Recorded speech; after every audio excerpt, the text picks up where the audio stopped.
부탁드리겠습니다.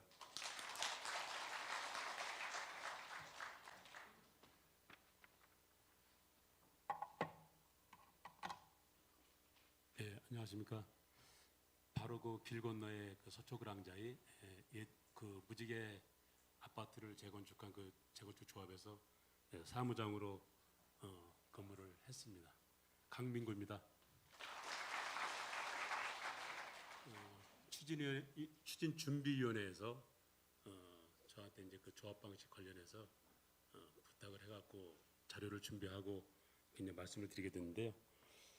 그러다 보니까 조합 방식만 설명하기보다는 신탁 방식과 이제 같이 비교하면서 말씀을 안 드릴 수가 없죠.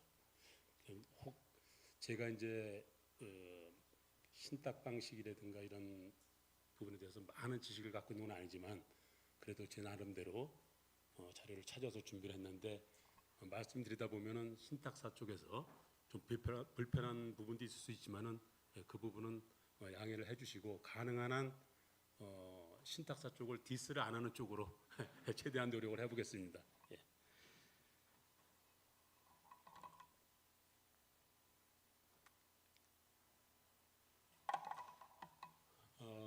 첫 번째 거는요.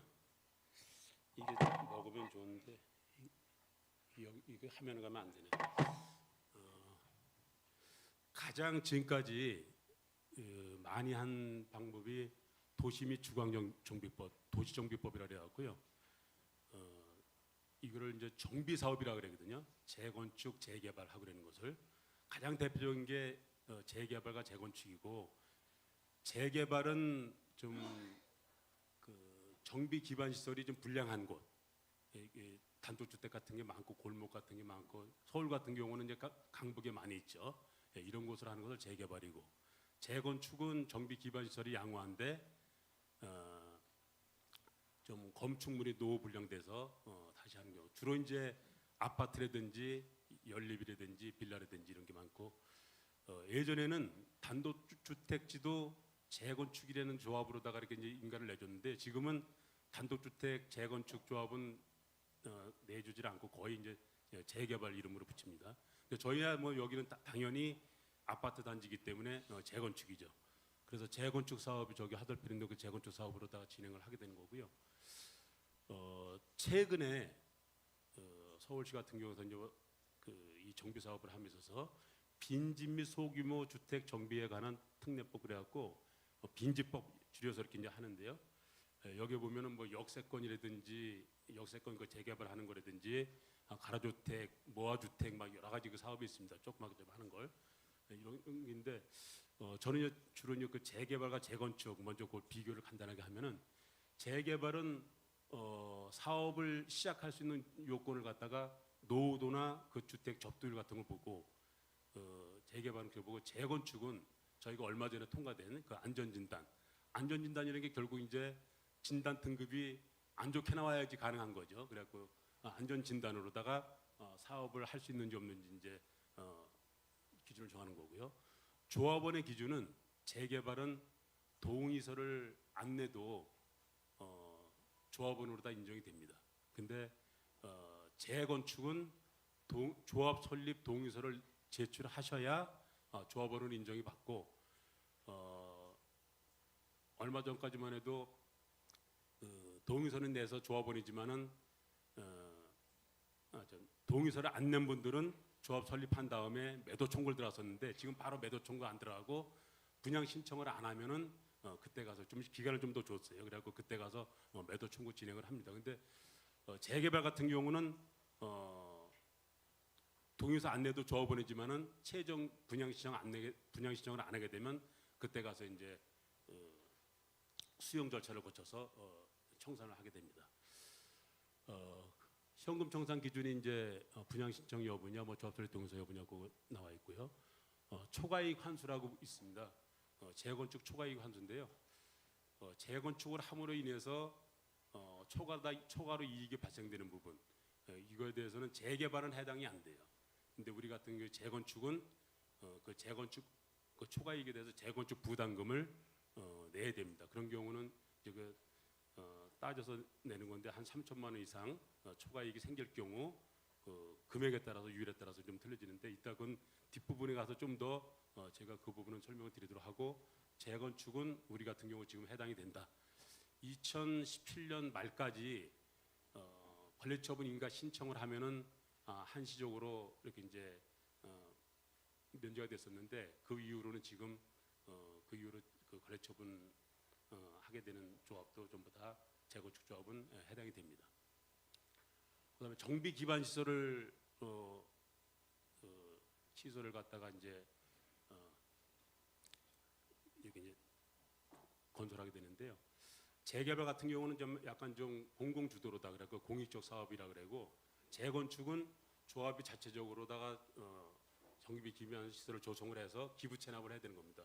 조금 전에 이제 말씀드렸던 그 도시계획 업체에서 정비계획 관련된 그런 얘기할 때 좀 나왔었는데 저 기부 체납하는 것에 대해 것과 관련해서 임대주택 같은 거는 숫자가 정해지고 그러죠. 네, 맞습니다. 그래서 저희는 재건축에 해당되기 때문에 초과이익 환수가 그 재건축 부담금이 발생이 된다 이렇게 보시고 관련해서는 뒤에서 더 말씀을 드리도록 하겠습니다. 제가 이제 신탁 방식 사업 시행자, 신탁 방식 사업 대행자, 그다음에 조합 방식 이렇게 해갖고 이제 세 줄로 나와 있는데요. 지금까지 거의 대부분 해온 방식은 서울에서는 조합 방식인 거죠. 예, 조합을 결성을 해서 구역 지정되면 추진위원회에서 조합을 결성을 해서 사업을 진행해 왔는데 2016년부터 아마 그 도정법에 의해서 나왔을 거예요. 그 신탁 방식 중에서도 시행자 방식은 처음부터 조합 설립을 안 하고 그 시행 이 사업의 주체 그 시행자가 신탁사가 되는 거고 신탁 방식 중에서도 사업 대행자 방식이 있습니다. 사업 대행자 방식은 조합 설립을 한 상태에서 조합은 조합들이 있으면서 또 일정 부분 이제 신탁사한테 맡겨서 또 이제 일을 해나가는 그 대행을 해서 이제 진행하는 방식이 이렇게 있습니다. 조합 방식은 그야말로 이제 조합을 결성을 해서 이사회, 대의원회, 총회 이런 기구를 둬서 하는 거죠. 의사결정 기구가 신탁 그 시행자 방식은 토지 등 소유자의 그 전체 회의, 대행자 방식은 총회, 조합을 설립했기 때문에 총회인 거죠. 조합 방식은 당연히 총회인 거고 운영 기구는 신탁 방식 사업 시행자 방식은 정비사업위원회, 대행자 방식은 조합이 있기 때문에 이사회, 대의원회, 조합 방식도 이사회, 대의원회 그렇습니다. 내부 규정은 조합 정관 이렇게 있고요. 시공자 선정 시기는 그 신탁 방식 중에서 신탁사가 시행자가 되는 경우에는 그 신탁사를 시행자로다가 지정한 후에 시공사를 뽑을 수 있다는 거고요. 신탁 방식 중에서 이제 대행자 방식과 조합 방식은 얼마 전까지만 해도 서울시는 사업 시행 인가 이후에 시공사를 뽑았었는데 그 앞에 그 서초 그랑자리 같은 경우도 사업 시행 인가를 받고 나서 시공사를 뽑았습니다. 2015년 12월 19일 그때 뽑아서 진행을 했는데 지금은 그걸 좀 땡겨서 조합 설립 인가 이후에 시공사를 뽑을 수가 있습니다. 그래서 좀 당겼고요. 자금 조달은 신탁 방식은 두 가지 다 이제 신탁사에서 조달을 하는 거고 조합 방식은 시공사한테 이제 대여금을 받는다든지 시공사한테 시공사를 뽑기 전에는 뭐 다른 업체, 정비업체라든지 뭐 설계사라든지 아니면 서울시에서 또 이제 대출 받는 방법도 있고요. 제가 근무했던 그 무지개 아파트 재건축 조합은 시공사 뽑기 전까지 정비업체 그때 당시 정비업체는 한국감정원이었어요. 지금은 한국부동산원이라 그러죠.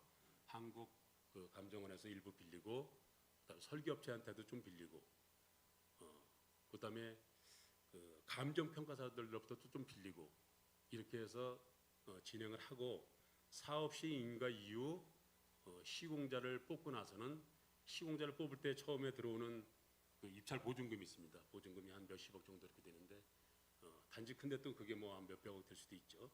예, 그 돈을 받으면은 그간에 그런 업체들로부터 빌렸던 돈을 상환을 하고 그다음에 또 나머지 돈으로 조합 운영비 같은 거 쓰고 또 그 도시계획 업체라든지 아니면 설계사 이런데 이제 용역비 밀린 거 그런 것도 이제 주게 되고 그리고 이제 그 돈이 다 소진이 되면은 또 시공사한테 이제 계속 이제 대여금을 받고 무지개 아파트 같은 경우는 그 대여금을 시공사로부터 무이자로다가 1,300억 범위 내에서 무이자 대여해 주는 걸로 그렇게 이제 계약을 했었습니다.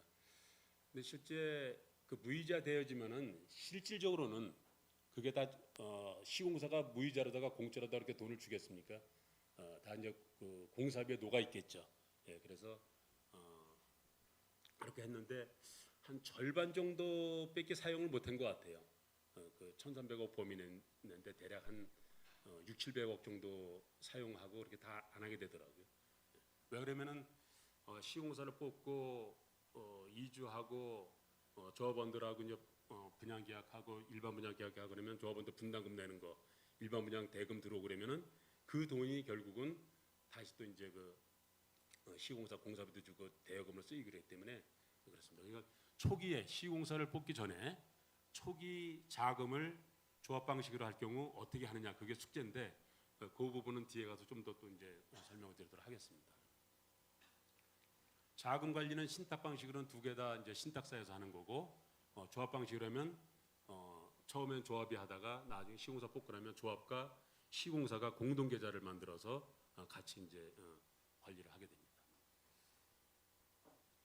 일반 분양 같은 거 하게 되면은 신탁 방식은 신탁사가 주관하는 거고 조합 방식은 조합이 주관하면서 시공사가 분양 대행을 하게 되죠. 네, 그렇게 되고 이익 같은 거는 전부 신탁 방식이든 조합 방식이든 이익이 나는 것은 당연히 조합원들한테 기속되는 게 맞습니다.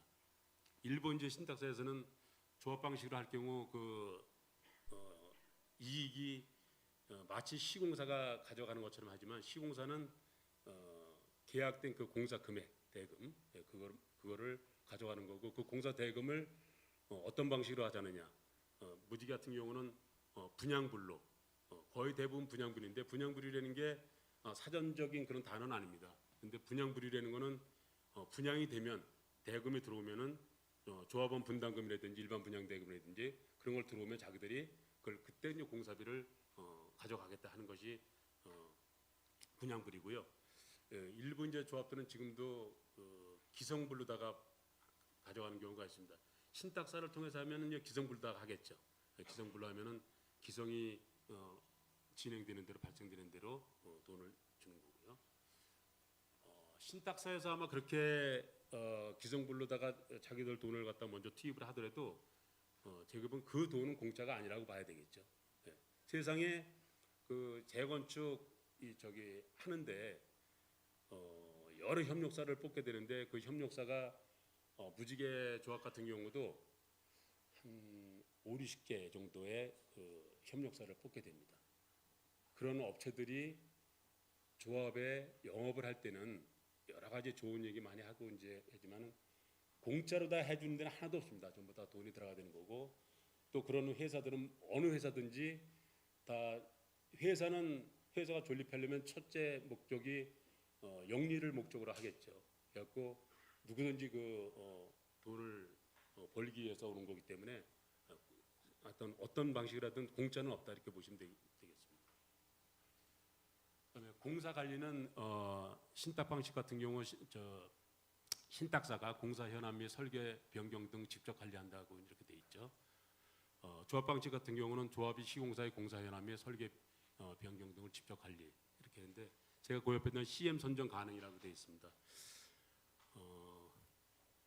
신탁사들은 보통 그 전문 인력이 있어서 시공사를 통제 관리하는데 유리하다고도 얘기를 합니다.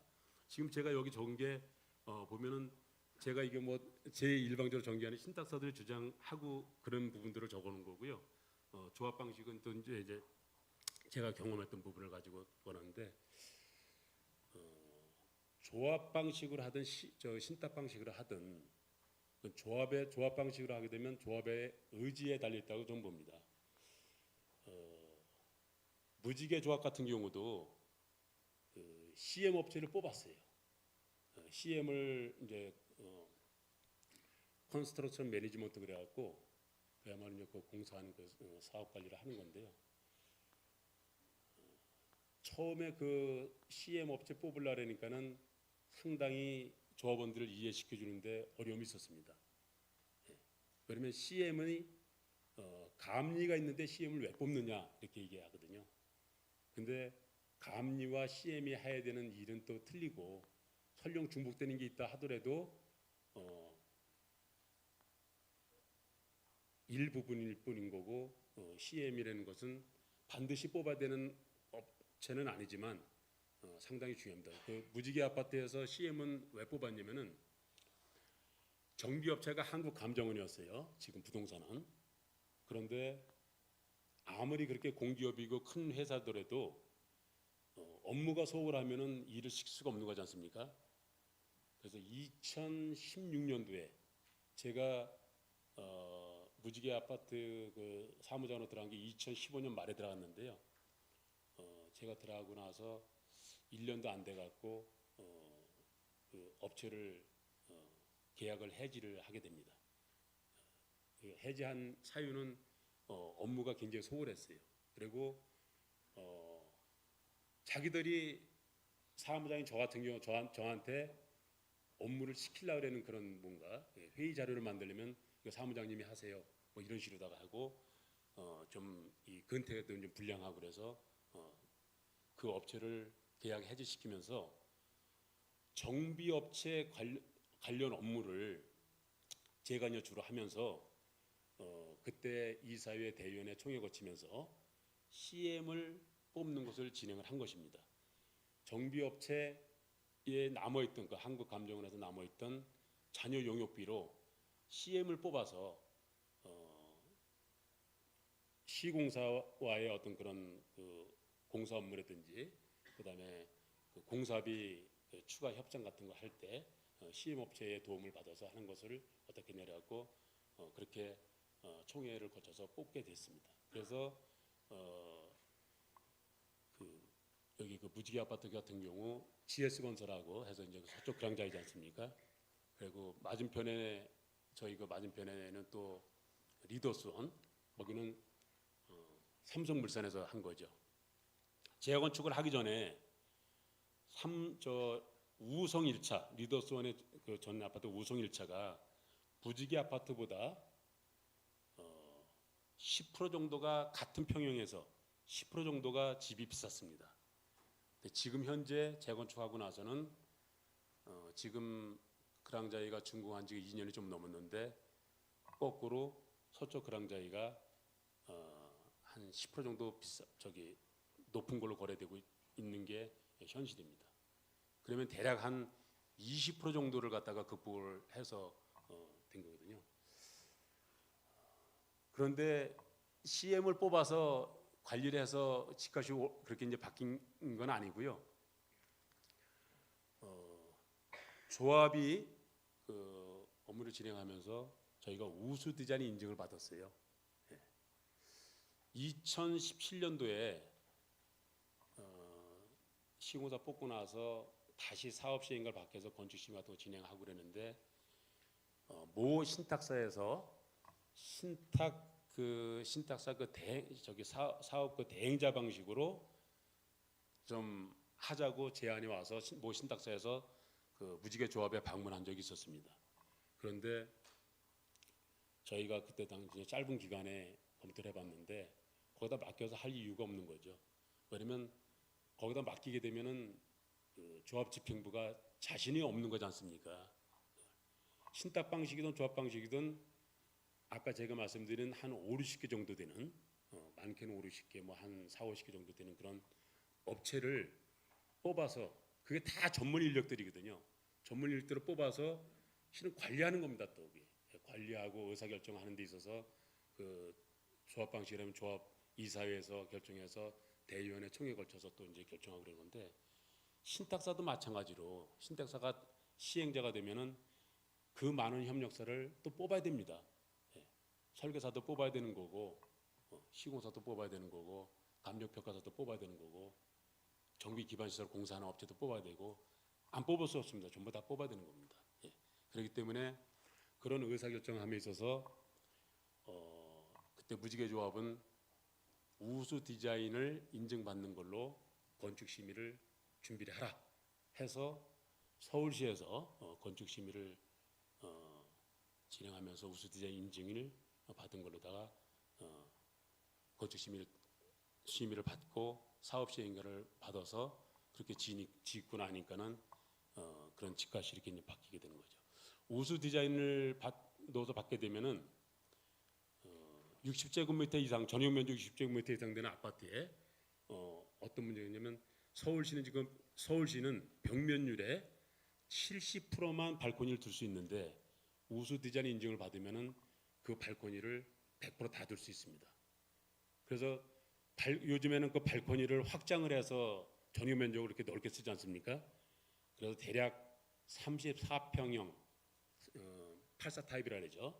84 타입 기준에서 전용 면적이 실질적으로 수치상의 그런 등기상의 전용 면적은 그대로지만은 실제 그 입주자가 사용할 수 있는 전용 면적이 한 3평 정도 늘어납니다. 여긴 평당 대략 한 1억 정도 가는 서초구가 대략 집값이 1억 정도 가기 때문에 3억 정도 이상의 평형이 크면 큰 평형은 좀 더 3평보다 더 늘어나더라고요.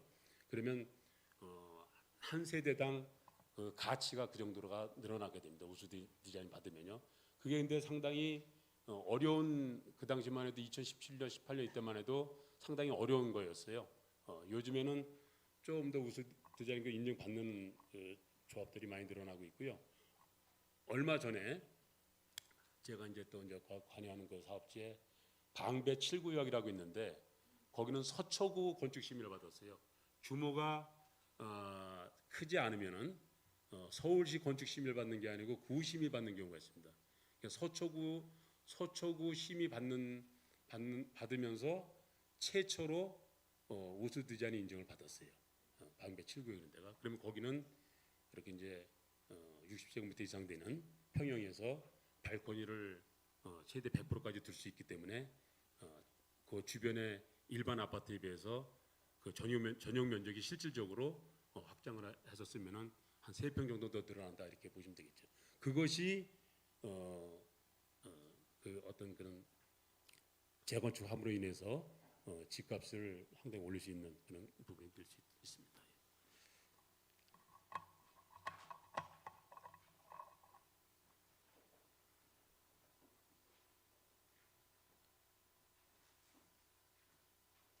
이게 안 먹네.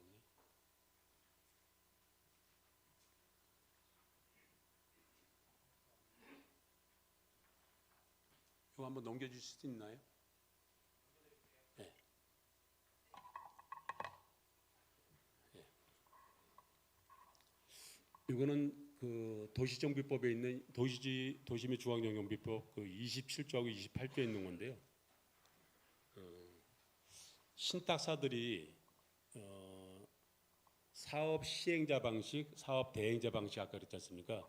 27조가 사업 신탁사들이 그 사업 그 시행자 방식으로 할 수 있는 근거고 28조는 사업 대행자 방식입니다. 근데 그 주요 내용인데 1항에 1호, 2호, 3호 이렇게 있고요. 그다음에 28조도 1항에 1호, 2호에 있는데 1호에 보면은 천재지변 이런 단어가 나오고 그다음에 여러 법에서 사용 제한, 사용 금지, 그밖에 불가피한 사유로 긴급하게 정비 사업을 시행할 필요가 있다고 인정하는 때, 이럴 때 신탁사를 사업 시행자 방식으로 할 수 있다 이렇게 돼 있는 거고요. 2번 같은 경우에는 재건축 사업의 경우에는 제외한다고 되어 있지만 사업 시행 인가를 제때 못 받고 좀 시간이 끌어질 때 그렇게 보는 거고 3조는 그런 사항이 없더라도 지금 저희 같은 경우가 아무 문제가 없는 거죠. 아직 이제 초기 단계고 처음부터 지금 이제 그걸 고려를 하고 계시는 거지만은 저거는 이제 조합 설립에 동의하는 요건에 해당하는 자 이상이 사업 시행자로 지정하는 것에 동의하는 때 이렇게 나와 있습니다. 그래서 저는 이것을 도정법에 2016년부터 이런 걸 두게 된 것은 좀 어려운 사업지, 좀 힘든 사업지 이런 데서 그 신탁사의 도움을 받아서 하기 위함이 아닌가 이렇게 보고요.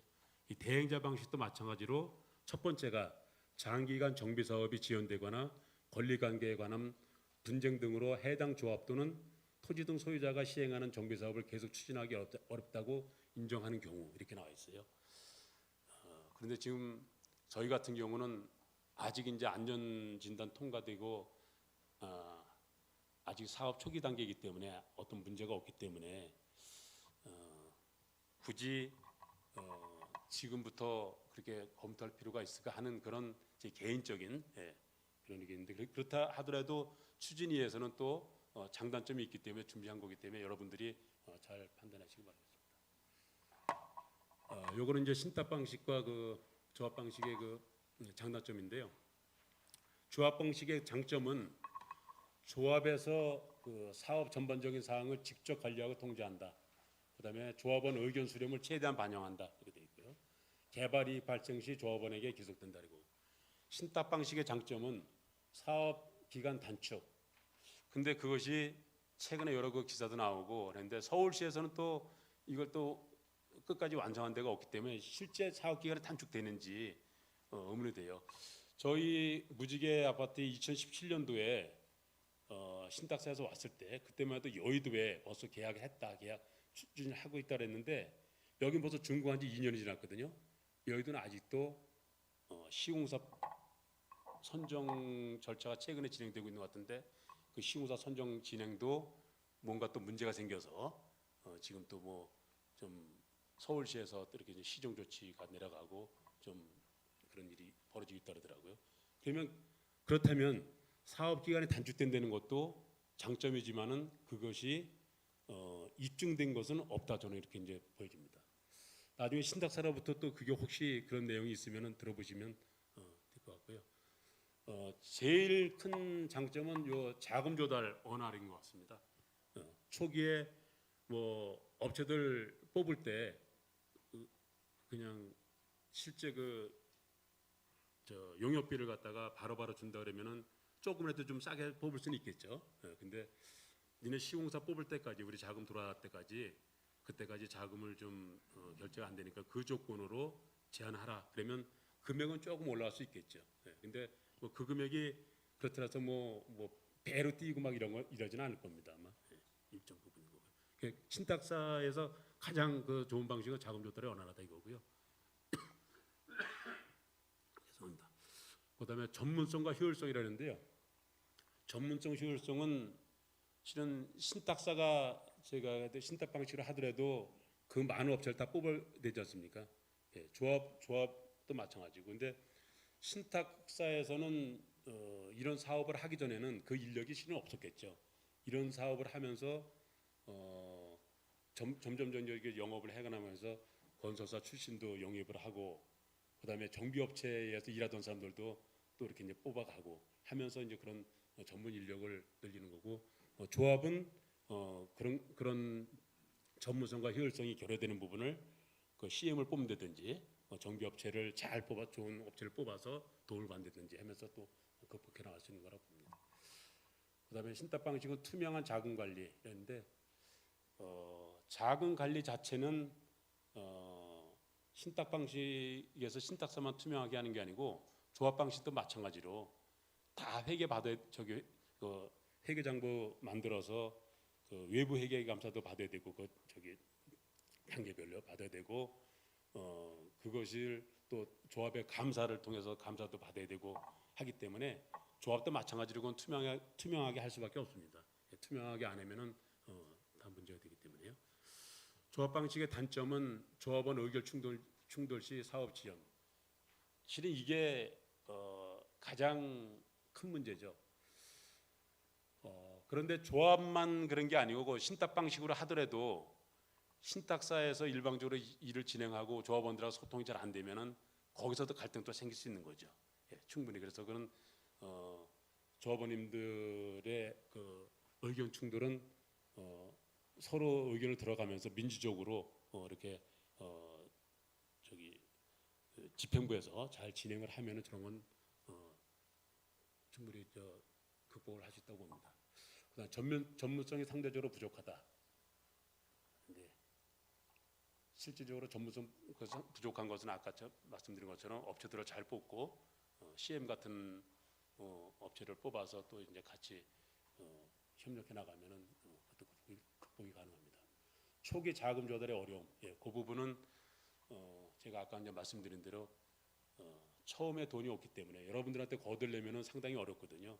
그래서 업체를 시공사 뽑을 때까지만 용역비를 좀 유보했다가 시공사가 뽑히면은 바로 지급하는 조건으로 거의 대부분의 지금 조합들이 서울시 그 많은 조합들이 그런 방식으로 다 하고 있고 서울시에서 자금 대여받는 경우, 대출받는 경우도 있고요. 거의 대부분 그렇게 해왔습니다. 근데 그 자금을 빌릴 때 집행부가 일방적으로 그냥 자기들 마음대로 빌리면은 그건 불법이고요. 주민총회라든지 조합에서 총회라든지 이런 총회를 거쳐서 자금을 빌리고 합법적으로 빌리고 필요한 이자가 발생되면 이자도 주는 쪽으로 다 하면서 합법적으로 빌리면은 됩니다.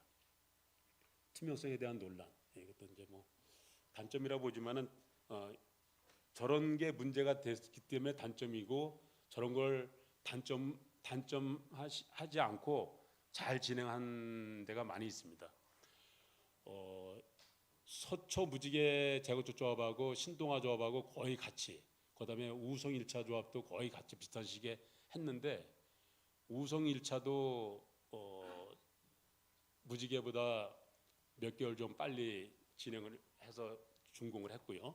서초 무지개도 뒤따라서 이제 해서 21년 6월 29일 날 준공을 한 거죠.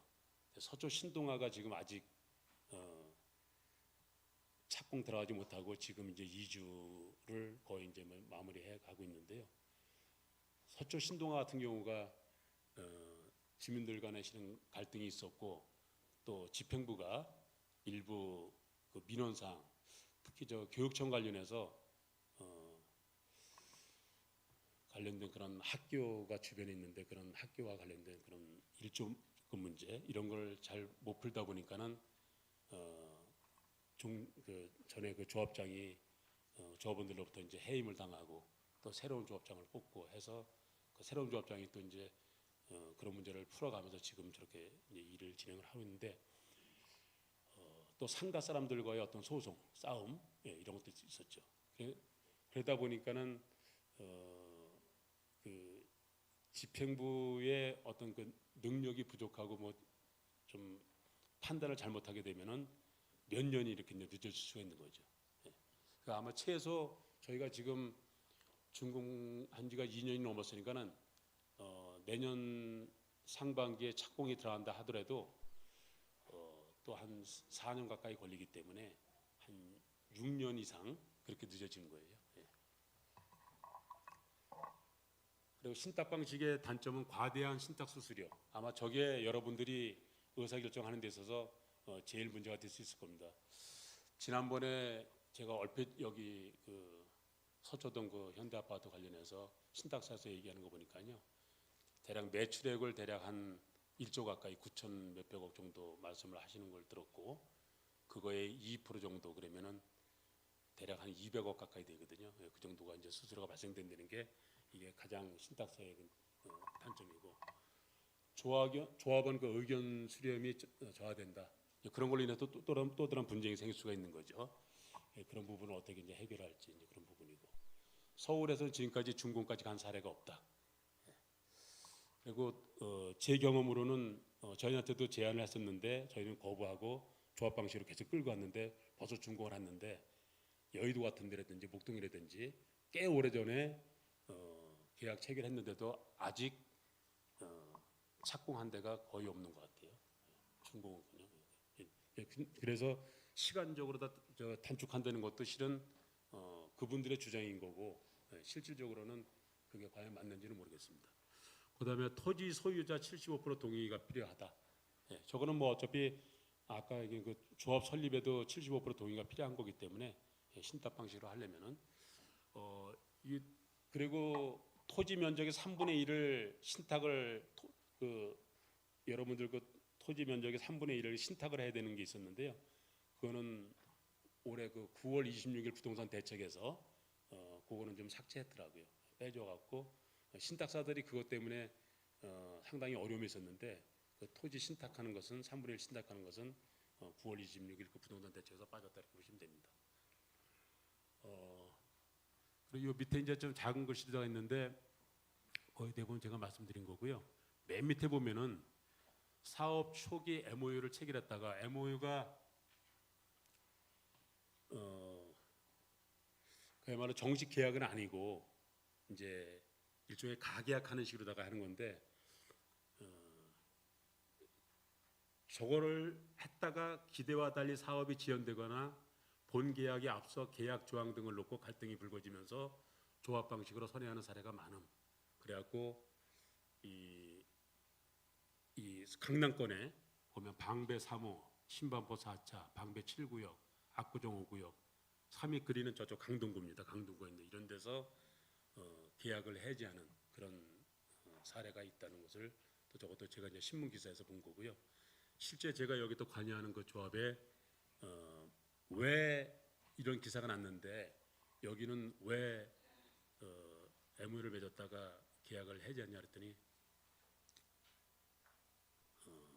조합 설립하기 전에 이 동의서를 진구를 하는데 이제 조합 설립하기 위해서 동의서 진구해야 되지 않습니까?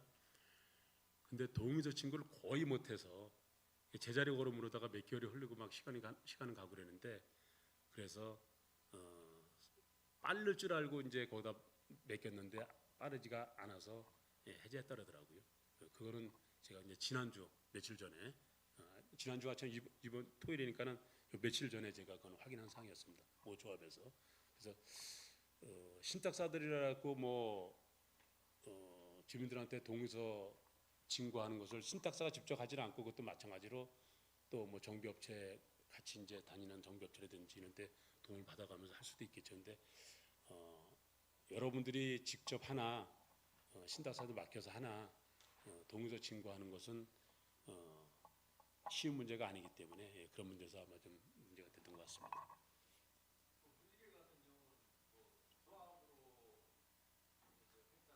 네.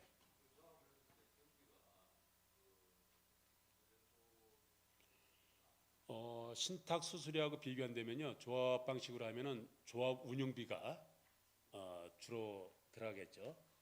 추진이 때는 비용 별로 많이 안 듭니다. 조합 운영비하고 CM을 뽑아자 따르지 않습니까? 그러면 무지개 같은 경우 조합 운영비가 아직도 해산을 안 했기 때문에 좀 더 있다 이제 내년 정도 해산이 가능할 것 같은데 조합 운영비하고 CM사 용역비 하면은 CM사 거기는 15억 정도 조금 안 들게 이제 계약을 했어요. 그래서 두 개 다 합하면은 한 5, 60억 정도 될 것 같습니다. 저기가 세대수가 1446세대를 건립했으니까는 그 정도인데 한 그 비용이 한 5, 60억 정도 이렇게 들었다고 보시면 되겠습니다. 이거 마지막인데 조합 방식을 제가 이제 조합 방식을 설명하는 조합 방식의 문제점에 대해서 극복하는 그 방안입니다. 먼저 그 이해관계로 인한 사업 지연 및 중단, 사업 지연이 이제 있는데 이걸 아까 이제 신속통합기획을 전에 이제 설명을 드렸는데 신속통합기획이라는 게 실은 좀 빨리 이 정비계획 단계에서부터 이 사업이 되니까 좀 서울시에서 좀 빨리 진행을 해드리려고 실은 저런 걸 만들어낸 겁니다. 그래서 신속통합기획 방식으로 다 가든 근데 그 효과가 별로 그렇게 없는 것 같아요. 들어보면요.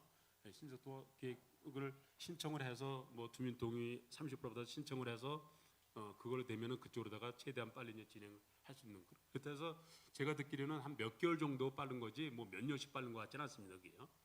그리고 추진위 구성을 생략할 수가 있습니다.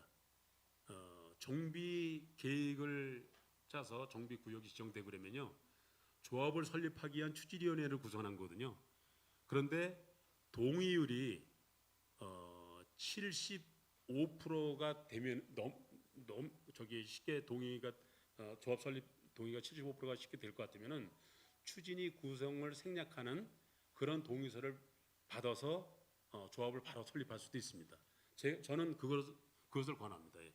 추진위 하지 말고 바로 그냥 조합 설립하는 쪽으로다가 그렇게 동의서를 진구해서 진행하면 기간을 좀 더 당길 수 있다 이렇게 보고, 비용도 추진해서 쓰는 비용을 좀 줄일 수 있는 거죠. 그다음 사업비 조달 등 자금 부족, 서울시 대출 그리고 아니면 아까 이제 제가처럼 용역비를 갖다가 뒤로 미루고 이렇게 이제 하면서 시공사가 뽑히면은 시공사 선정 후에 용역비를 지급한다든지 이렇게 되는 거고요. 시공사 선정하기 전에 용역비가 무지개 같은 경우도 그렇게 많지 않았습니다.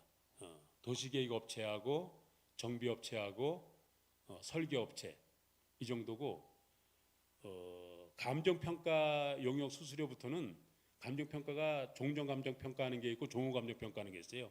종전감정평가를 사업 시행 인가가 난 날을 기준으로 해서 평가를 하기 때문에 그 관리처분 전에 이제 분양 신청 받을 때 그 전에 나오거든요. 그래서 감정평가 같은 용역비는 뭐 시공사 선정하고 나서 지급하는 거기 때문에 아까 그렇게 말씀드린 그 몇 개 업체만인데 그거는 큰 비용이 아니기 때문에 작은 부분은 그렇게 너무 생각보다도 그렇게 어려운 부분이 아니고 쉽게 해결을 할 수도 있다. 지금까지 모든 조합이 이렇게 해왔거든요. 예. 그래서 그 부분도 저는 저렇게 해결할 방안이 있고요. 관련 지식 부족으로 인한 전문성 부재, 이거는 아까도 몇 번 말씀드렸지만 CM 같은 회사를 뽑고 또 정비업체를 잘 뽑아야 됩니다. 예, 정비업체가 난립돼 있어요, 실은 많이. 근데 업체가 크다 그래서 또 좋은 업체만도 아니에요. 어떻게 보면은 좀 그 사장, 대표되는 사람의 그 인격도 봐야 된다고 저는 봅니다. 그래서 정비업체들이 이 사업을 주도하면서 이권을 챙기고 막 이런 것을 그 조합 지금 현재 추진준비위원회부터 조합을 설립을 하면 그 집행부에서 그런 걸 잘 구분을 해서 정비업체 좋은 업체 뽑고, 예, 그렇게 또 업체들 뽑을 때도 금액을 낮은 업체만 보고 또 그 업체 뽑는 것도 절대 저는 찬성하지 않습니다. 적정한 금액을 주고, 예, 그리고 뽑으면 되는데 금액을 낮게 들어오는 업체는요 나중에 그걸 어떤 방식으로든지 그걸 또 이제 자기들 거 보존해서 가려고 그래요. 그러다 보면 이제 분쟁이 생기고 또 어떤 그런 갈등으로 인해서 사업이 늦어지고 그럴 수 있기 때문에 적정한 금액이 이제 얼마인지 그런 걸 이제 분석하는 것도 또 이제 여러분들이 노력해야 될 부분인 거죠. 그리고 협력업체 의존에 따른 사업 주도권 상실, 이 부분은 조합의 리더십을 발휘하면 그건 극복되는 거죠, 그죠? 협력업체를 뽑아놓고 협력업체한테 쫓아다니면 안 되고 협력업체를 휘어잡을 수 있어야 됩니다. 예. 그런데 저는 신탁 방식의 제가 이제 최대 단점이라고 해놨는데요. 협력업체 의존에 따른 사업권 주도권은 그 모든 업체에 대한 것을 신탁 방식으로 가면은 조합 방식이 아니면 신탁 방식으로 가면은 저건 논할 바도 아닌 거죠. 예. 예. 그래서 전부 다 사업 시행자 방식으로 해서 신탁사한테 맡길 거냐, 조합 설립하고 대행자 방식으로 맡길 거냐 하는 것도 전부 저는 아마 여기 그 서초동 현대아파트에도 건설사 직원분도 많이 계시고 금융권에 계신 분도 많이 있고 각각 그 분야별로 이 재건축과 관련된 그런 뭐 설계라든지 아까 또 한번 질문하셨던 분도 이와 관련된 그런 말씀을 하시다 보니까는 질문하는 벌써 내용이 좀 틀리셔요. 수준이 있으신 게. 그래서 얼마든지 저는 조합 방식으로 자신 있게 여러분들이 집행부를 구성을 해서, 그러니까 집행부를 잘 구성을 하시고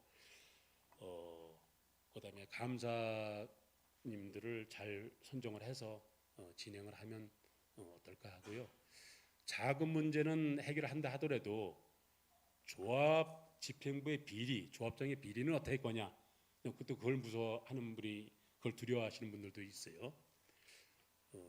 조합 방식으로 하면서 지금까지 제일 안 좋은 단점 중에 그 비리 문제거든요. 그것이 조합은 무조건 비리의 온상인 것처럼 이 사회에서 인식을 하고 있는 부분. 예. 그런데 꼭 그렇지만은 않습니다. 내가 조합장을 한다 하면은 내가 어떻게 할 건지. 우리는 조합장도 아직 안 뽑았고 조합장을 뽑으면은 조합장이 이렇게 하는 거 아닌가 하는 거는 내 생각을 조금 고치면은 그거는 바꾸면은 얼마든지 그 문제도 해결할 수 있다고 봅니다. 옛말에 구더기 무서워서 그 장 못 담그냐고 그런 말 있지 않습니까? 맛있는 장을 직접 담궈서 관리를 잘하면 항아리에 망을 씌우고 해서 파리가 못 들어가게 하고 그러면 구더기가 생길 수가 없죠. 그래서 저는 조합 방식으로 하더라도 집행부를 뽑아놓고 좋은 집행부를 뽑아놓고 또 그분들을 잘 감시를 하고 관리를 여러분들이 하면은 그런 어떤 비리라든가 이런 부분 두려워하는 부분이 다 해결될 수 있다고 봅니다. 그래서 절대로 조합을 나쁘게만 보지 마시고 좋은 내 생각을 좀 바꾸면은 괜찮습니까? 주변에 또 이제 성공한 조합들도 보시면서 그렇게 이제 조합 방식에 대해서 좀 좋은 이미지를 갖고 자신감 있게 하셨으면 좋겠습니다. 제가 설명을 이상으로 마치고 혹시 뭐 질문 있으시면은 말씀드리겠습니다. 고생하셨는데요. 그러면 저 무지개 아파트가 세대가 몇 세대죠? 무지개 아파트가 1074세대였고요. 상가가 한 120세대 정도 됐었습니다. 그럼 아까 얘기한 게 총 비용이 조합하고 관리회사까지 다 해서 50몇억 들었다는 겁니까? 그러니까 신탁 방식과 조합 방식에서 비교하면은 신탁 방식으로다 하면 조합이 필요 없지 않습니까? 예. 그리고 CM도 안 뽑아도 되는 거고요. 신탁사에서 해주는 걸 보고 그러면 그 두 가지 비용, 조합 방식, 그러니까 신탁 방식과 비교함으로 인해서 조합 방식으로 할 경우 추가로 더 들어가는 것이 조합 운영비하고 조합 운영비라는 건 조합장 급여부터 직원들 급여 뭐 회의하고 막 이런 비용들까지 하고 그다음에 CM사 용역비 해갖고 한 제가 보기에는 지금 끝난 건 아니지만 대략 조합이 1년에 3억 좀 만들게 그렇게 이제 운영비가 들었었고요. 10년이면 30억이지 않습니까? 근데 무지개 조합이 설립한 게 2012년도입니다. 그리고 지금 2011년 차, 이제 11년, 12년 차 되게 되는데 내년 정도에는 해산을 하게 되면은 이제 청산법인으로 가기 때문에 그때는 조합장하고 직원 1명 정도 급여가 나갈 거고요. 청산법인으로 넘어가면 해산하면은 이사회 대회나 총회가 필요 없습니다. 예, 법인이 해산이 된 거기 때문에 그래서 그런 여러 가지 비용이 많이 안 들고 기본 그런 일부 급여하고 사무실 운영비 정도 들어가게 되기 때문에 그것까지 감안을 하더라도 뭐 제가 보기에 한 5, 60억 정도 그 정도가 들어간 걸로 보시면 되겠습니다. 그럼 이제 우리가 한 13세대고 네. 저쪽에는 뭐 그냥 한 2,000세대가 넘네요. 상가까지. 아니 조합원 수가 1,157명 정도 됐고요. 또 왜냐면 아파트도 갖고 있으면서 상가도 갖고 있는 사람이 있었어요. 네, 그래서 이제 그 최초 세대수를 말씀드린 거고 신축 세대수는 아파트가 1,446세대, 상가는 150개 호실 이렇게 됐어요. 그러니까 여기하고 비교한다면은 뭐 한 우리 그 현대가 한 3분의 1 정도 되는 것 같은데 3분의 1 좀 못 되지만은 그렇다 해서 운영비가 3분의 1 정도밖에 안 되는 건 아니에요. 예. 좀 규모가 작아도 기본적으로 뭐 조합장이 있어야 되고 사무장, 여직원 이렇게 있고 사무실도 있고 얻어야 되면은 전반적으로 그 운영비는 그래도 절반 이상은 3분의 1이 아니고 절반 이상은 들어가고 그 조합장들 급여도 세대 수에 따라서 실은 좀 다르긴 합니다. 많은 큰 조합들은 저 반포 같은 데는 조합장 급여가 1,000만 원 되는 데도 있고요. 무지개 같은 경우는 500만 원이 안 됐어요. 여기도 1,000세대가 넘는데도 그리고 좀 반포가 좀 세고 보통 한 7, 800 정도 조합장 급여가 되는 데가 많이 있는데 저는 그 조합장이 급여나 직원들 급여도 현실화를 시켜주시고 그리고 다른 생각 안 갖게 조합원의 어떤 이익을 최우선을 하는 그런 업무를 볼 수 있도록 현실화 시켜주고 제대로 일을 시킬 수 있는 게 전 중요하다고 보거든요. 예, 왜냐면 급여를 박하게 주려고 막 하면 그게 결국은 나한테 이익이 돌아오는 게 아니고 또 다른 생각을 할 수 있기 때문에 대우는 대우대로 해주고 공무원들한테 급여를 저기 싱가포르 같은 데처럼 급여를 갖다가 잘 해주고 비리가 있으면 가차없이 자르면 얼마나 좋습니까, 그죠? 네, 그래서 그렇게 하고 아까 제가 전혀 설명한 것 중에서 조합장 같은 경우는 특히 조합 그 임원들 공무원에 준해서 이 재건축 관련된 사업하면서 문제가 발생되면 공무원으로다가 의뢰돼갖고 처벌을 받게 되고 그러기 때문에 누가 뭐 업무를 보다가 잘못해갖고 고소 고발이 들어가면은 상당히 애를 먹습니다, 조합장이. 그래서 문제가 되면은 100만 원 이상의 모든 벌금이 나오면은 조합장 끝나게 되는 거고요. 임원들이 전부 다 그렇게 끝내는 거기 때문에 상당히 힘듭니다. 근데 조합 설립을 안 하고 신탁 방식으로 할 경우 아까 이제 그런 운영위원회 같은 경우는 이제 법인체가 아니면 과연 그런 분들이 문제가 됐을 때 공무원으로도 의제돼갖고 이게 처벌을 받느냐 안 받느냐 근데 아마 해당이 안 될 수도 있는 것 같아요. 그래서 어떻게 보면은 조합 임원들이 더 그 법의 그 공무원으로서의 그런 법의 적용을 받기 때문에 쉽게 그렇게 탈선 행위를 하는 것이 쉽지 않다고 봅니다. 네, 다음 또 질문. 네. 아이고. 21동 1107호 박상현입니다. 제가 몇 가지 좀 질문 좀 드리고 싶은 게 있는데요. 그 저기 먼저 확인하고 싶은 게 아까 CM 방식 말씀하셨는데 그 CM 방식이 그 건설기술진흥법상의 건설사업관리 CM을 말씀하시는 건가요? 그렇죠. 저 이제 CM 방식이 아니고 CM 업체를 뽑는 거죠. 컨스트럭션 매니지먼트라고 그렇죠. 건설 예. 사업 관리입니다. 건설. 예. 근데 그게 뭐 좀 저도 뭐 설명은 좀 잘 들었지만 저희가 안타깝게도 저희 재건축 사업장에서 그 지금 CM을 한다는 뭐 아크로 리버파크가 제일 먼저 했다 그러고 뭐 동대문의 이문 1구역이나 무지개 원베드 이런 데가 다 CM을 한다 그러는데 그 건진법상의 CM은 아니더라고요. 근데 CM사는 사실 그 법상의 CM사는 건설 엔지니어업을 해야 되는데 그 아마 정비업체에서 아마 하시는 걸로 알고 있는데 그렇게 해서 사실 전문성이 좀 보완이 될 수 있을지 좀 저는 의문이 좀 들어서 예를 들어 가지고 지금 아크로 리버파크 같은 경우에 처음에 CM사 선정할 때 그 CM사가 조합장이 바로 직전에 다니던 개인 사업자 법인도 아니고 그다음 동대문 그 이문 1구역도 지금 CM사가 있었는데도 불구하고 조합장이 지금 검찰에 지금 9개 혐의로 지금 기소가 됐고 또 원베이드 같은 경우에는 4억 5천으로 입찰 공고가 나갔는데 계약 금액이 최종 마지막 확인 가능한 단계가 140억까지 증가가 됐습니다. 그래서 이게 전문성이 보완이 됐었으면은 이게 이렇게까지 좀 그 분쟁이 많이 발생하고 문제가 생겼을지 좀 그 의문이 들고 또 정부나 이게 지자체에서 발표하는 올해 자료나 이런 걸 보면은 투명성이랑 전문성 제고를 위해서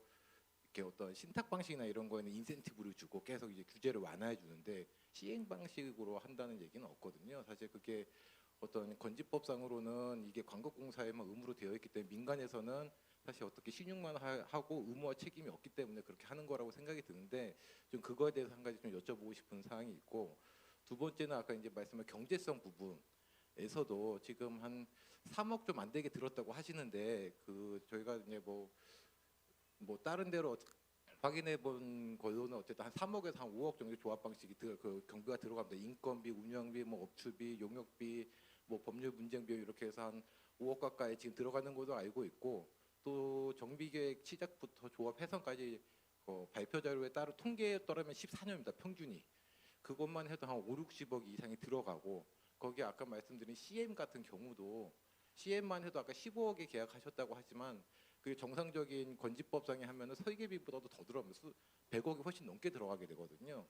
그런 비용 플러스 이제 신탁사로 했을 때 어떤 기성부의 방식에 따른 공사비 절감 요인도 있고 또 뭐 금융 사기 때문에 이제 금융 조달 비용 그 좀 감소 요인이 있습니다. 또 아까 이게 기간 말씀하셨는데 사실 기간도 저희가 뭐 이렇게 뭐 분쟁이나 이런 거 했을 때 기간이 늘어나고 줄어드는 건 어느 방식이나 해도 사실은 뭐 차이가 난다고 보지만 기본적으로 이제 추진이 조합원이 뭐 안 해도 되는 거에 한 2, 3년 이게 사업 기간이 감소가 되고 초기 그 전에 초기 자금 조달하는 것도 한 1, 2년 그 감소가 된단 말이죠. 이런 그 기회 비용까지 따지면은 경제성으로 봐도 훨씬 더 좀 더 유리하다고 볼 수 없지 않을까.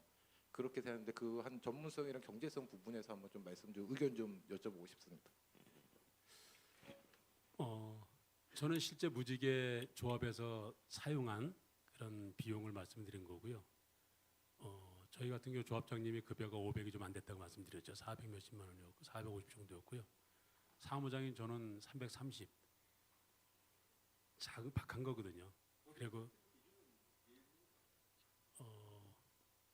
그게 이제 조합원 수 같은 거를 가지고 조합 이사회 대의원에 이렇게 논의해 갖고 총회에서 이제 승인 받아서 운영비 예산에 반영을 하게 되는데 그거를 조합원님들이 급여를 현실화시키려고 그래 올리려면은 되게 잘 안 해줘요.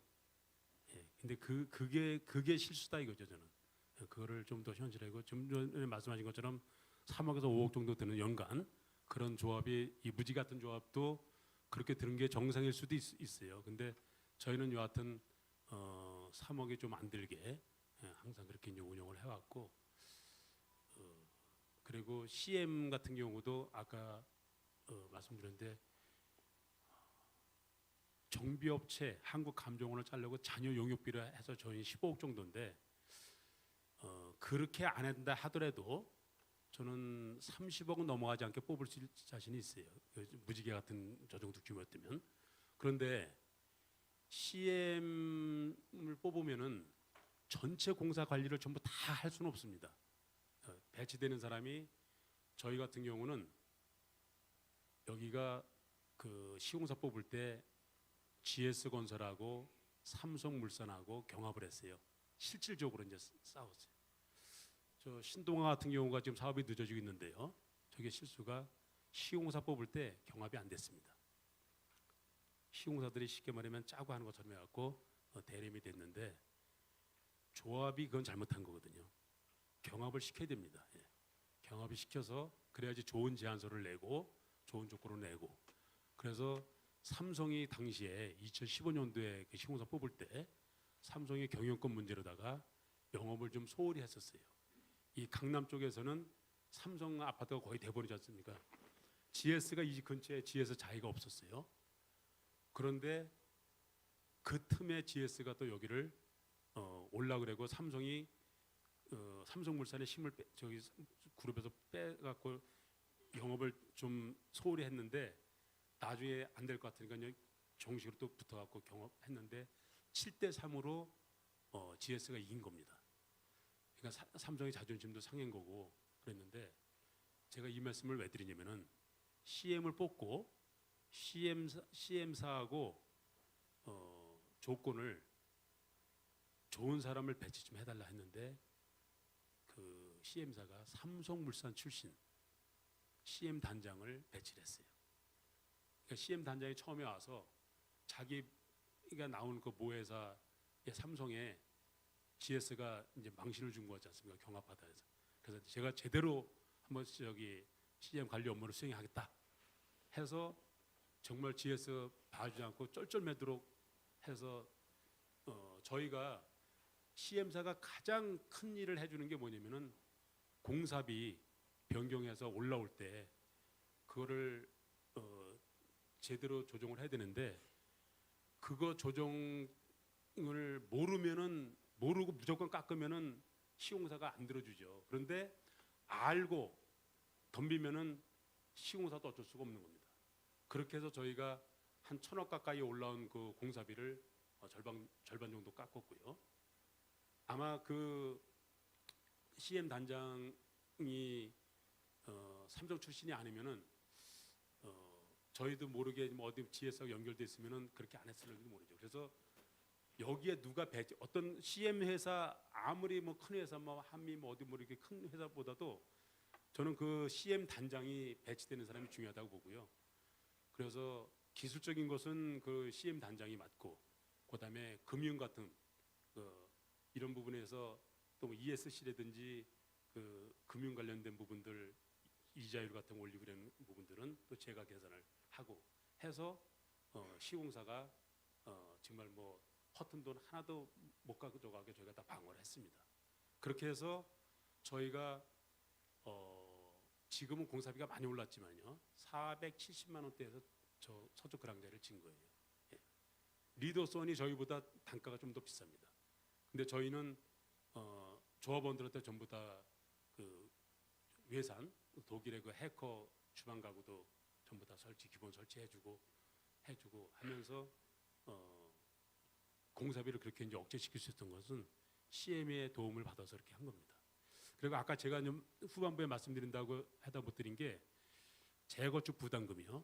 초과이익 환수에 관한 그 법률에서 재건축 부담금이 재건축 부담금은 종료 시점의 주택 가격, 종료 시점은 준공 시점입니다. 이 주택 가격에서 개시 시점의 주택 가격을 빼는 거예요. 개시 시점은 추진이 구성할 때입니다. 추진이가 구성을 안 하거나 추진이 구성한 지 10년이 넘어가면은 그 종료 시점, 준공 시점에서부터 10년 전에 그 주택 가격을 빼고 그 사이에 올라간 정상 주택 가격 그 상승분, 고율을 또 빼고 그다음에 개발 비용을 빼는 겁니다. 개발 비용을 빼면은 재건축으로 함으로 인해서 그러고 나서도 남는 것은 재건축함에 인해서 이제 올라간 그런 초과 이익이라고 보는 거거든요. 그것이 3천만 원 넘어가면은 금액에 따라서 프로테지가 10%, 20%, 30% 하면서 이렇게 이제 최대 50%까지 이렇게 이제 걷어가는 건데 저는 이 재건축 부담금에 그거를 최소화시키기 위해서도 최소화시키는 것 중에 하나가 여러 조합에서 할 수 있는 게 그 개발 비용이지 않습니까?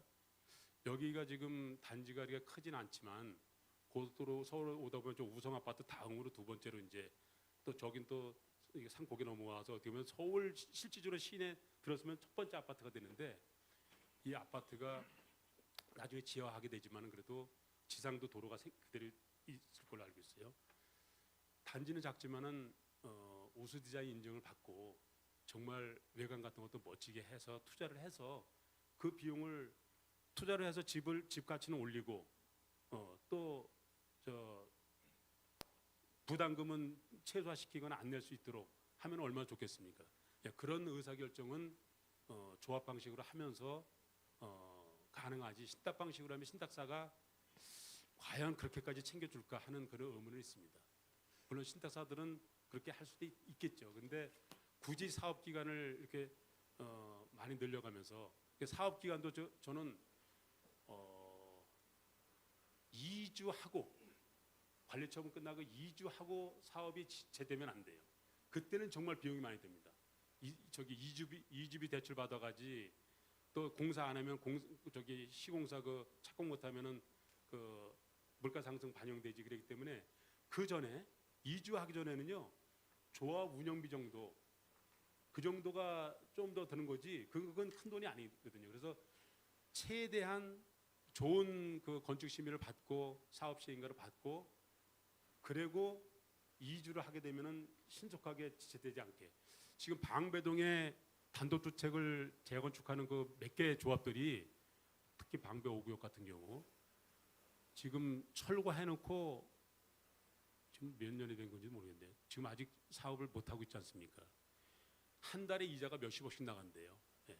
그러니까 저렇게 늦어지면 안 되는 거고 초기에 그 사업 시행인가 받기까지 관리 처벌하기까지 이때까지 이주하기 전까지는 정말 잘 심도 있게 검토를 해서 조합원 여러분들의 의견을 반영해서 검토를 해서 사업을 진행을 하고 착공이 되면은 하여튼 이주 나가고부터는 절대 지체되지 않게 우리가 관리하는 게 중요하다고 봅니다. 그 제가 간단히 그 아까 말씀드린 거 그게 이제 전문성이 조합이 이제 전문성이 가장 그 문제가 좀 있어서 여쭤본 건데 그게 이제 CM으로 전문성을 보완을 하는데 CM을 한다는 사업장들이 오히려 이렇게 분쟁이 발생하면 뭐 조합 운영 경비라든지 법률 분쟁 비용 이런 게 계속 주민들의 돈에서 나가게 되는데 오히려 CM 하는 데들이 그렇게 분쟁이 하고 조합 해산이 지연되기 때문에 혹시 그게 CM이 그거를 오히려 더 안 좋은 방안이 아닌가 해서 그거에 대한 의견을 좀 여쭤봤던 겁니다. 아크로 리버파크 같은 경우는 그건 정말 제가 잘못된 걸로 보여지고요. 그 조합장이 그런 연관된 회사에 그러는데 저희는 뭐 CM을 뽑아갖고 분쟁은 없었고요. 도움은 톡톡히 받았고, 근데 무지개 재건축 조합 같은 경우는 조합장이 1대 조합장, 2대, 3대 조합장님이 거의 다 일을 하셨는데 그분이 대학 교수시면서 건축 기술사 자격증이 있고 건축가를 나오신 분이었어요. 그래서 실제 건설회사에 근무는 안 하셨지만은 건축가 학부를 나오고 기술사 자격증이 있고 그러니까는 설계 회사라든지 시공사라든지 대화하고 뭐 그러면은 다 알아듣는 거지 않습니까? 그러니까는 이 관리하기 좋고 그다음에 CM 단장하고도 대화하기 좋고 얼마든지 얘기가 되고 그래서 실은 건축을 전공을 안 했어도 이런 쪽에 관련된 그 기본적인 어떤 그 지식 갖고 하면은 이 융통성 가지고 이렇게 일할 수 있는 분이 조합장을 한다면은 충분히 통제할 수 있고요. 그 갈등은 저는 제가 본 CM사를 뽑아서 갈등이 있던 건 아닌데 일부 조합은 그럴 수도 있었겠지만은 아까 이제 그 전문성 같은 거를 결여되는 부분을 조합 방식으로 하면서 극복할 수 있는 것은 저는 CM 업체를 뽑아서 진행하는 것이 최선의 방법이다 이렇게 보여집니다. 그런 나머지 전문성은 다 뭐 설계사, 뭐 감정평가사, 법무사, 세무회계사 전부 다 전문 업체들이지 않습니까? 그런 업체를 잘 활용을 해야죠. 예. 근데 시공사 상대할 때는 CM 업체를 놓고서 조합장이 직접 부딪히기보다는 CM 업체를 통해서 이 통제를 하면은 아주 그게 효과적이라고 봅니다. 네, 또 다음 질문. 네. 마이크 전달드리겠습니다. 잘 지켜보면서 뭐 별 문제 없이 잘 큰 단지인데도 잘 진행된 것 같습니다. 그래서 다름이 아니고 제가 궁금한 거는 실질적으로 궁금한 거는 이제 앞으로 뭐 조합 방식인지 뭐 신탁 방식인지 정하겠죠. 나가 분명히 이제 운영이 됐고 여러 가지 변수는 많지만 제가 궁금한 거는 이미 그랑자이는 벌써 한 2년 됐지 않습니까? 입주하신 지가. 솔직히 말씀드려서 이렇게 여러 가지 평수가 있잖아요. 지금 그러면 여러 가지 뭐 초과 이 환수세 뭐 이런 거 그게 적용됐는지는 잘 모르겠습니다. 근데 실제로 그 평수가 여러 가지가 있지 않습니까? 지금 입주해서 사시는 분들이 그러면 조합원들이 분양받아서 온 사람 말고 조합원들이 결국은 평당 평수가 다르니까 본인이 부담한 돈이 어느 정도나 물론 이제 변수가 우리는 한 10년 차이 나겠죠 앞으로 어느 정도나 지금 완성이 됐으니까 그걸 알고 계실 것 같아서 한번 궁금해서 여쭤봅니다. 실제로 어느 정도나 들어갔나? 25평형 분들이 부담금이 한 9천만 원 정도 됐고요. 33평 당초 무지개 아파트 33평이었던데 지금은 34평형을 받았는데 그 33평형들이 자기 재평수로 갈 때 한 1억 4천 정도 냈고요. 39평에서 자기 평수로 가면은 대략 한 2억 정도 냈습니다. 그리고 45평에서 45평 간 사람들이 2억 한 1, 2천 정도 낸 것 같아요. 예, 그러니까 38사 타입 기준으로 해서는 한 1억 4천 정도 냈습니다. 예, 부담금이. 예. 네, 다음 또 질문 있으실까요? 위에도 있으시면 혹시 말씀해 주십시오.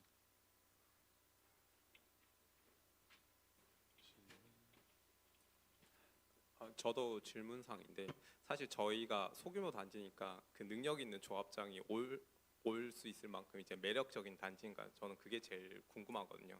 왜냐하면 이게 이득이 없는데 굳이 그 있으신 분이 안 오게 되면 이게 기간도 길어지고 또 이제 쓸데없는 돈이 계속 낭비가 되니까 그 정도로 매력적인 단지인지 그걸 먼저 하나 물어보고 싶고요.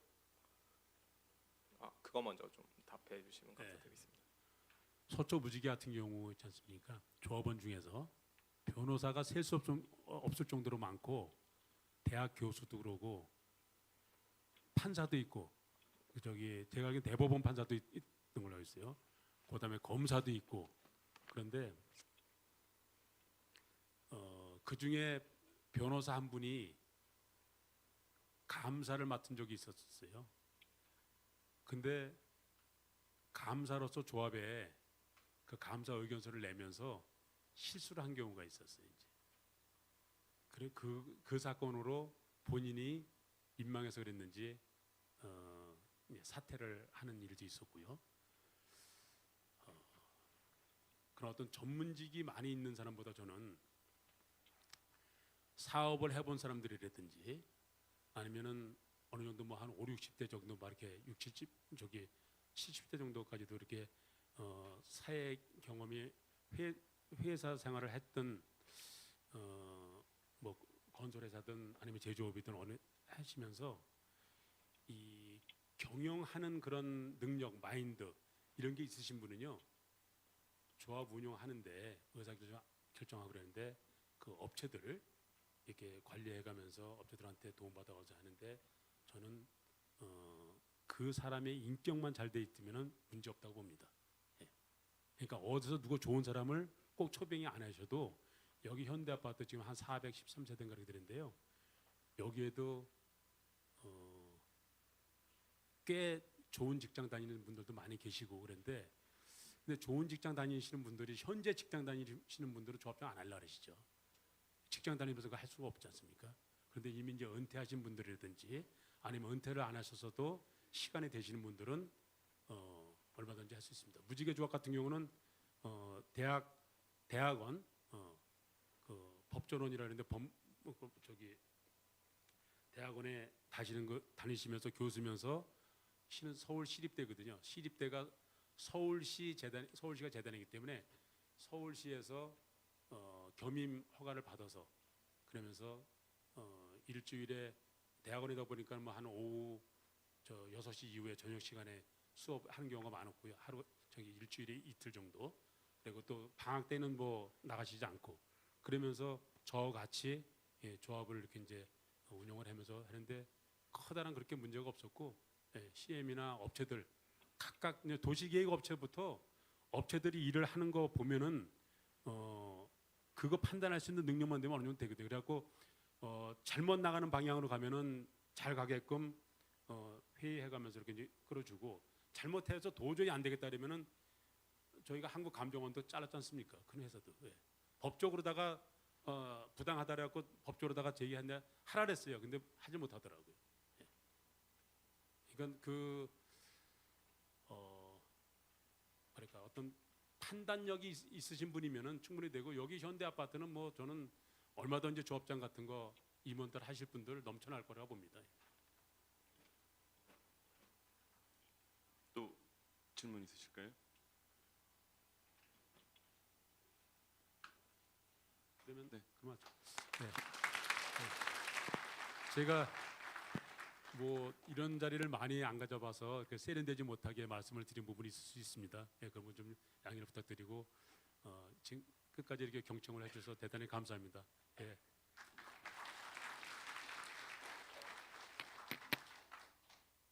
지금 거의 2시간째 이렇게 총회 진행 중인데요. 뭐 계속 진행을 하실지 아니면 좀 10분만 쉬었다가 진행하실지 한번 쉬었다 하실까요? 네네. 담배도 혹시 피실 때 그거 하기도 하고 10분만 있다가 다시 진행하겠습니다. 네네.